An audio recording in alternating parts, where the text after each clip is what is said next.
ဇနီးဖြစ်သူချက်ပြုတ်တဲ့ဟင်းလျာတွေကအရသာရှိလာပေမဲ့အဲ့ဒီအမျိုးသားဟာစားဖို့တောက်ဖို့အတွက်သူ့ရဲ့အမြောင်မယားစီကိုပဲအမြဲတမ်းလာတတ်ပါတယ်သူအားရပါရစားတောက်နေတာကိုကြည့်ပြီးအဲ့ဒီအမျိုးသမီးဟာရှင်ထဲမှာအတိုင်းမသိကျဉ်းနဲ့ပီတိဖြစ်နေခဲ့တာပေါ့ဒါပေမဲ့အဲ့ဒီအမျိုးသမီးမသိတာတခုကတော့ယောက်ျားဖြစ်သူရဲ့ဇနီးတွေဟာသူတို့နှစ်ယောက်အကြောင်းကိုအစောကြီးကလေးကသိရှိသွားခဲ့ပြီဆိုတာပါပဲဒါရင်မကသေးပါဘူးအန်နာဟာသူမရဲ့ယောက်ျားနဲ့အမြောင်မယားတို့မှာတားတယောက်ရှိနေတယ်ဆိုတာကိုပါစုံစမ်းသိရှိသွားခဲ့ပါတယ်သူတို့၃ယောက်သားပျော်ရွှင်စရာမိသားစုလေးတစ်ခုလိုအတူတူရှိနေကြတာကိုမြင်လိုက်ရတဲ့အခါအန်နာဟာဒေါသအလိမ့်လိမ့်ထွက်လာခဲ့ပါတော့တယ်ဒီအကြောင်းကိုသိသွားပြီးတဲ့နောက်မှာတော့အန်နာဟာသူမရဲ့ယောက်ျားကိုပွာရှင်းမဖြစ်ခဲ့ပါဘူးအဲ့ဒီအစားသူမဟာကလေးစားချေဖို့အတွက်တိတ်တဆိတ်စတင်စီစဉ်ပါတော့တယ်တစ္ဆာလေးစားအတွက်ကတော့သူမရဲ့သားလေးဟာဘဝရဲ့အရာရာအားလုံးပါပဲဒါကြောင့်အန်နာဟာသားဖြစ်သူဂျင်နဲ့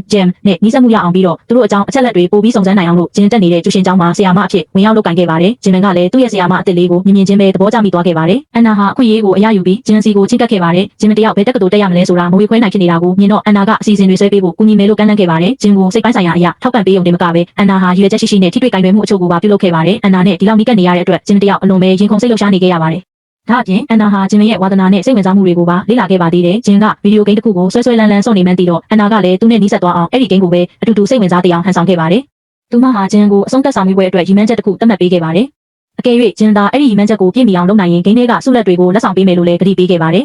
ဂျင်တယောက်စိတ်လျှော့ပြီးတက်တောင့်တက်တာဖြစ်သွားတာကိုမြင်တော့အန်နာဟာအခွင့်ကောင်းယူပြီးသူ့အမေเจ้าကိုချက်ချင်းလမ်းမေးလိုက်ပါတယ်ဂျင်ဟာဒီလိုရုပ်တရက်ဆန်တဲ့မိကွန်းကြောင့်ဇဝေဇဝါဖြစ်သွားခဲ့ပါတယ်အန်နာလည်းမိမိကိုယ်အရေးအယောင်ပေါ်သွားမှဆိုလို့ဆက်ပြီးမမေးရတော့ပါဘူး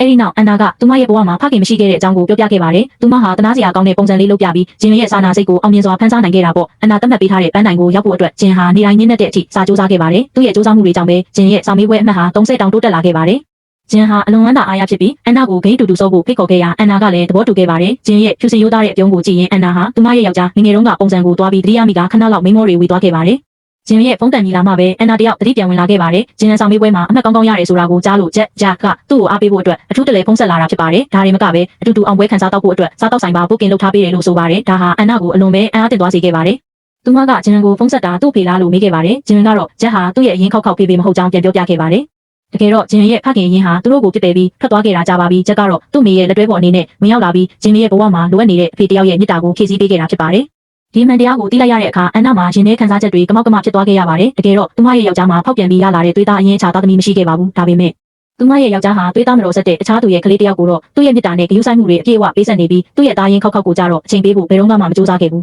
။ဆိုတဲ့အချက်ကတော့အန်နာကိုပို့ပြီးတော့တောင်ရင်နာစီခဲ့ပါတော့တယ်